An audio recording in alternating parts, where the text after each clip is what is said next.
Well, hi, scholars. Good to see you all again. I hope you like this picture I downloaded for you. I'm a big Star Wars guy, so I couldn't help resist downloading this for y'all to take a look at there. So, would you like to have him as a teacher? All right, well, let's move on here. We're going to talk about annotation symbols today, okay? So, let me move on here to the screen. I hope I can get to the next screen. There we go. All right, so annotation symbols.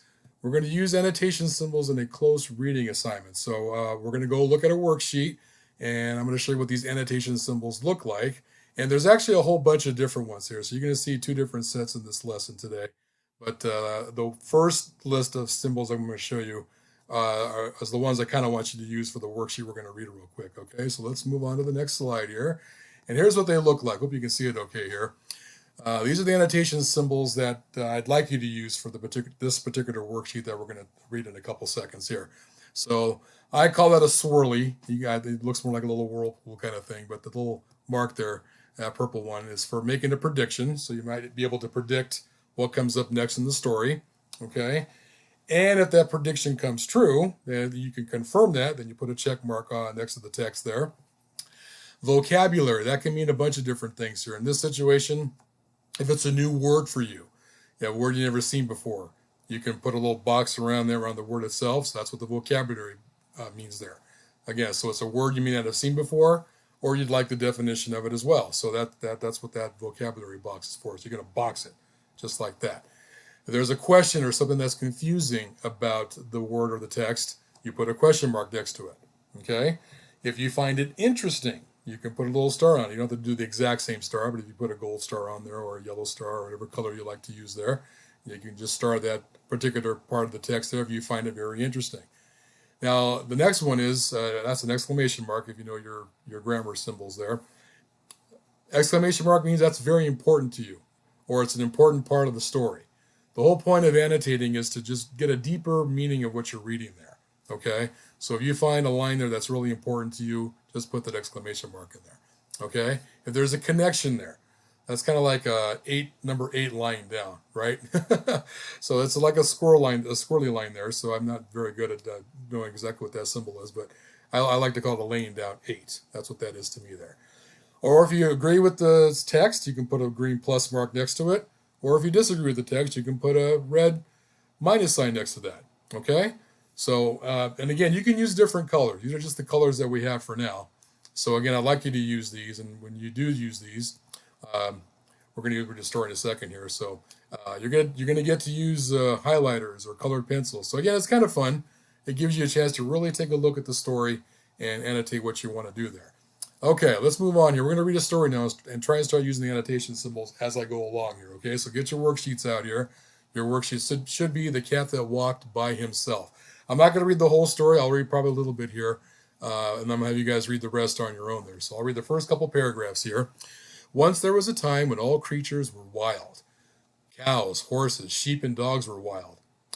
Say walked through the wild wood as wild as could be. Of all the wild creatures, the wildest of these was the cat, for he liked to walk alone through the wild wood.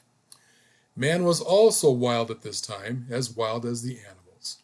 Then he met the woman, and she told him she didn't like his wild ways. She found a nice dry cave and made it comfortable with a warm fire and a clean floor. Man and woman settled into their new home.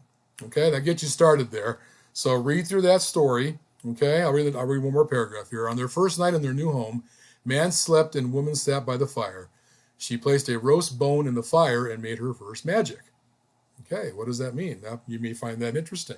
Okay, I'll read one more. In the wildwood, the animals saw the strange light and wondered what it meant.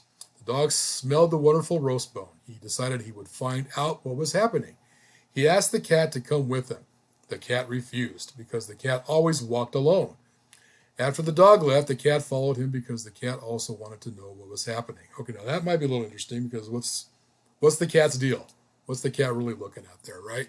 Okay, so I'll give you some time. You're going to do this on your own, obviously. So I want you to look through the worksheet here, continue to read all the way through.